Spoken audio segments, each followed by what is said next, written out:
John chapter 6. After this, Jesus went away to the other side of the Sea of Galilee, which is the Sea of Tiberias. And a large crowd was following him, because they saw the signs that he was doing on the sick. Jesus went up on the mountain, and there he sat down with his disciples. Now the Passover, the feast of the Jews, was at hand. Lifting up his eyes then, and seeing that the large crowd was coming toward him, Jesus said to Philip, "Where are we to buy bread so that these people may eat?" He said this to test him, for he himself knew what he would do. Philip answered him, 200 denarii worth of bread would not be enough for each of them to get a little. One of his disciples, Andrew, Simon Peter's brother, said to him, "There is a boy here who has 5 barley loaves and 2 fish, but what are they for so many?" Jesus said, "Have the people sit down." Now there was much grass in the place, so the man sat down, about 5,000 in number. Jesus then took the loaves, and when he had given thanks, he distributed them to those who were seated. So also the fish, as much as they wanted. And when they had eaten their fill, he told his disciples, "Gather up the leftover fragments, that nothing may be lost." So they gathered them up and filled 12 baskets with fragments from the 5 barley loaves left by those who had eaten. When the people saw the sign that he had done, they said, "This is indeed the prophet who is to come into the world." Perceiving then that they were about to come and take him by force to make him king, Jesus withdrew again to the mountain by himself. When evening came, his disciples went down to the sea, got into a boat, and started across the sea to Capernaum. It was now dark, and Jesus had not yet come to them. The sea became rough because a strong wind was blowing. When they had rowed about 3 or 4 miles, they saw Jesus walking on the sea and coming near the boat, and they were frightened. But he said to them, "It is I, do not be afraid." Then they were glad to take him into the boat, and immediately the boat was at the land to which they were going. On the next day, the crowd that remained on the other side of the sea saw that there had been only one boat there, and that Jesus had not entered the boat with his disciples, but that his disciples had gone away alone. Other boats from Tiberias came near the place where they had eaten the bread, after the Lord had given thanks. So when the crowd saw that Jesus was not there, nor his disciples, they themselves got into the boats and went to Capernaum seeking Jesus. When they found him on the other side of the sea, they said to him, "Rabbi, when did you come here?"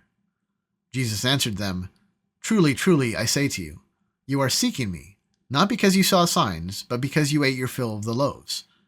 Do not work for the food that perishes, but for the food that endures to eternal life, which the Son of Man will give to you. For on him God the Father has set his seal." Then they said to him, "What must we do to be doing the works of God?" Jesus answered them, "This is the work of God, that you believe in him who he has sent." So they said to him, "Then what sign do you do, that we may see and believe you? What work do you perform? Our fathers ate the manna in the wilderness, as it is written, he gave them bread from heaven to eat." Jesus then said to them, "Truly, truly, I say to you, it was not Moses who gave you the bread from heaven, but my Father gives you the true bread from heaven. For the bread of God is he who comes down from heaven and gives life to the world." They said to him, "Sir, give us this bread always." Jesus said to them, "I am the bread of life. Whoever comes to me shall not hunger, and whoever believes in me shall never thirst. But I said to you that you have seen me and yet do not believe. All that the Father gives me will come to me, and whoever comes to me I will never cast out. For I have come down from heaven, not to do my own will, but the will of him who sent me. And this is the will of him who sent me, that I should lose nothing of all that he has given me, but raise it up on the last day. For this is the will of my Father, that everyone who looks on the Son and believes in him should have eternal life, and I will raise him up on the last day." So the Jews grumbled about him, because he said, "I am the bread that came down from heaven." They said, "Is not this Jesus, the son of Joseph, whose father and mother we know? How does he now say, 'I have come down from heaven'?" Jesus answered them, "Do not grumble among yourselves. No one can come to me unless the Father who sent me draws him, and I will raise him up on the last day. It is written in the prophets, and they will all be taught by God. Everyone who has heard and learned from the Father comes to me. Not that anyone has seen the Father, except he who is from God. He has seen the Father. Truly, truly, I say to you, whoever believes has eternal life. I am the bread of life. Your fathers ate the manna in the wilderness, and they died. This is the bread that comes down from heaven, so that one may eat of it and not die. I am the living bread that came down from heaven. If anyone eats of this bread, he will live forever. And the bread that I will give for the life of the world is my flesh." The Jews then disputed among themselves, saying, "How can this man give us his flesh to eat?" So Jesus said to them, "Truly, truly, I say to you, unless you eat the flesh of the Son of Man and drink his blood, you have no life in you. Whoever feeds on my flesh and drinks my blood has eternal life, and I will raise him up on the last day. For my flesh is true food, and my blood is true drink. Whoever feeds on my flesh and drinks my blood abides in me, and I in him. As the living Father sent me, and I live because of the Father, so whoever feeds on me, he also will live because of me.